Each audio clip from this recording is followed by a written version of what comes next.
चलिए दोस्तों, आज इकोनॉमी से जुड़े गंभीर समस्या को समझते हैं। आज हम यूरोप की जियोपॉलिटिक्स की बात नहीं करेंगे, आज हम बात करेंगे चाइना की। दुनिया का वो डोमिनेंट नेशन जिसने अपने फंड्स और कैपिटल के बदौलत पावर हासिल किया एंड आज एक सुपर पावर है। लेकिन पिछले कुछ दिनों में डोमिनो इफेक्ट के कारण चाइना की इकोनॉमी गहरे मुश्किल में फंसी हुई है।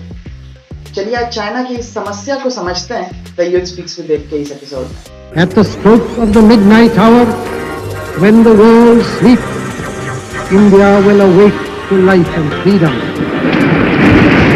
दरअसल दोस्तों, हम बात कर रहे हैं एवरग्रांड क्राइसिस के बारे में। अब क्राइसिस एवरग्रांड के बारे में समझ लेते हैं। दोस्तों, एवरग्रांड चाइना की एक रियल एस्टेट कंपनी है जिसका हेडक्वार्टर शेंजन में है। अब अगर हम इस कंपनी की बात करते हैं तो ये चाइना की one of the biggest real estate firm है। इसके अगर एसेट्स की बात करेंगे तो ये more than 1300 plus residential projects hold करता है स्पैनिंग अक्रॉस 280 प्लस सिटीज। साथ ही इनका इंटरेस्ट सिर्फ रियल एस्टेट में नहीं है। रियल एस्टेट और रेसिडेंशियल प्रोजेक्ट्स को छोड़ के इनका एक्सपेंशन और investments electric vehicles, amusement parks, insurance, bottled water etcetera और कई जगहों पे है। इसके साथ ही ये ग्रुप होल्ड करती है या ओन करती है एक फुटबॉल टीम क्वांजो एफसी के नाम से एंड अब एवरग्रांड उनके लिए एक स्टेडियम भी बना रहा है। दोस्तों, इस कंपनी के डाउनफॉल होने के अर्ली साइंस 2018 में ही मिल गए थे जब चाइनीज गवर्नमेंट ने इस कंपनी को रिस्की घोषित किया था। रिस्की घोषित करने का रीजन ये था कि ये कंपनी अपने परसूट्स को फंड करने के लिए लोन बोरो करते थे। ऐसा करते करते उनके लोन का डेट 300 बिलियन यूएस डॉलर्स पहुंच गया था। इस अमाउंट का अंदाजा आप इस बात से लगा सकते हैं कि रशिया के पूरे स्टेट का लोन या पूरे स्टेट का डेट 250 यूएस डॉलर्स हैं, 250 बिलियन यूएस डॉलर्स हैं। वहीं एक प्राइवेट कंपनी के अकेले का डेट 300 बिलियन यूएस डॉलर्स। अब प्रॉब्लम यही खत्म नहीं होता है। अब आते हैं चाइना के लोग जो मॉर्गेज भरे जा रहे हैं for 1.6 million undelivered flats.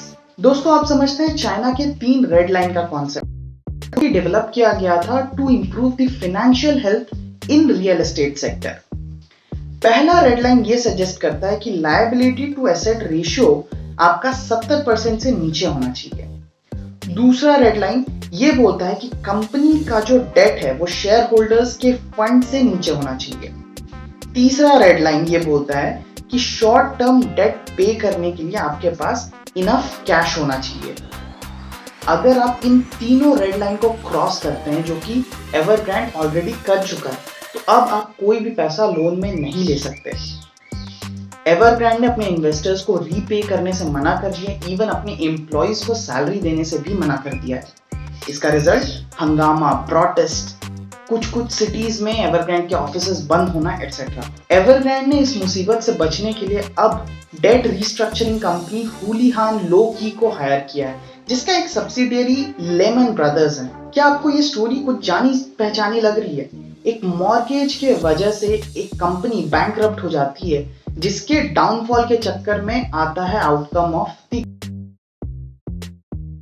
And सोचिए उसमें कौन शामिल था?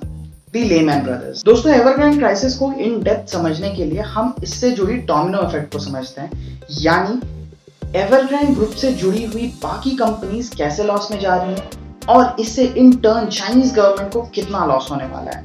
एवरग्रांड ग्रुप के फेल होने से सबसे बड़ा नुकसान होता है 2 टाइप ऑफ लोगों के। एक होम बायर्स जो अभी भी मॉर्गेज भरे जा रहे हैं अनडिलीवर्ड प्रॉपर्टीज का, और दूसरा एवरग्रांड के इन्वेस्टर्स का। इसके साथ ही नुकसान हो रहा है बैंक्स का। 125 फाइनेंशियल इंस्टीट्यूशंस और 121 नॉन फाइनेंशियल इंस्टीट्यूशंस चाइना की अब बहुत ज्यादा लायबिलिटीज होल्ड करती हैं ड्यू टू एवरग्रांड ग्रुप। इसके साथ ही नुकसान हो रहा है बैंक्स का। 125 फाइनेंशियल इंस्टीट्यूशंस और 121 नॉन फाइनेंशियल इंस्टीट्यूशंस चाइना में अब बहुत ज्यादा लायबिलिटीज होल्ड करती हैं ड्यू टू एवरग्रांड ग्रुप। इसके बाद आते हैं suppliers. For example toilet making company TOTO और एसी मैन्युफैक्चरिंग कंपनी डाइकिन, जो कि एवरग्रांड के प्रोजेक्ट्स में अपने सामान सप्लाई करते हैं, और भी ऐसे कई सप्लायर्स हैं। इसके साथ ही आते हैं छोटे मोटे रियल एस्टेट डेवलपर्स चाइना के, जो एवरग्रांड के साथ पार्टनरशिप में मिलकर काम करते थे। एवरग्रांड के कोलैप्स होने की वजह से ये लोग भी अब कोलैप्स होने के कगार पे हैं। ये हैं तो छोटे मोटे रियल एस्टेट डेवलपर्स चाइना के, लेकिन इन टोटल ये 10 to 15% of Chinese market capture करते हैं। पीपल्स बैंक ऑफ चाइना के हिसाब से इन सबके कल्मिनेशन इसके साथ ही इकोनॉमी को भी जोर का झटका लग सकता है, क्योंकि ये सारे फैक्टर्स बाकी एरियाज ऑफ इकोनॉमी को भी अफेक्ट करेंगे। अब सवाल ये आता है कि क्या एवरग्रांड ग्रुप को चाइनीज गवर्नमेंट बेल आउट करेगी?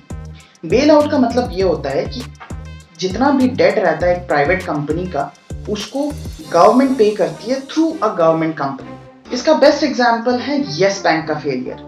जब येस बैंक फेल हुई थी तब गवर्नमेंट ऑफ इंडिया ने येस बैंक को बेल आउट किया था थ्रू एसबीआई।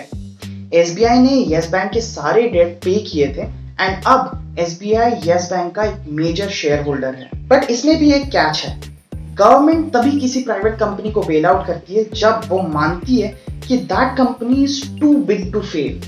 लेकिन एवरग्रांड के केस में चाइनीज गवर्नमेंट ने स्टेटमेंट निकाला कि Evergrande is not too big to fail, यानी ये इतना बड़ा नहीं है कि चाइनीज गवर्नमेंट को इफेक्ट करे या चाइना को इंपैक्ट करे।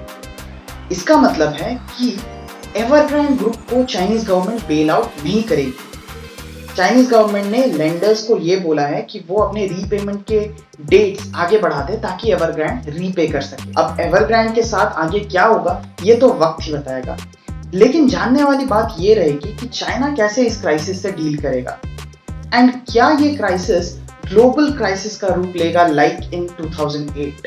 दोस्तों, ये ग्लोबल क्राइसिस बने या ना बने, लेकिन चाइना के इकोनॉमिक डाउनफॉल से भारत को काफी ज्यादा प्रभाव पड़ेगा, क्योंकि इंडिया के काफी सारे ट्रेडर्स चाइनीज गुड से ट्रेड करते हैं। चाइनीज बैंक्स इंडिया की स्टार्टअप एंड इंडिया की इलेक्ट्रॉनिक इंडस्ट्री पूरे चाइनीज प्रोडक्ट से भरी पड़ी है। तो चाइना के साथ साथ इंडिया को भी इस क्राइसिस का इलाज खोजना पड़ेगा एंड सिंस ये इंडिया को इतना डीपली इफेक्ट करता है, इतना डीपली इंपैक्ट करता है, इसीलिए इस मुद्दे को हमें जानना जरूरी है।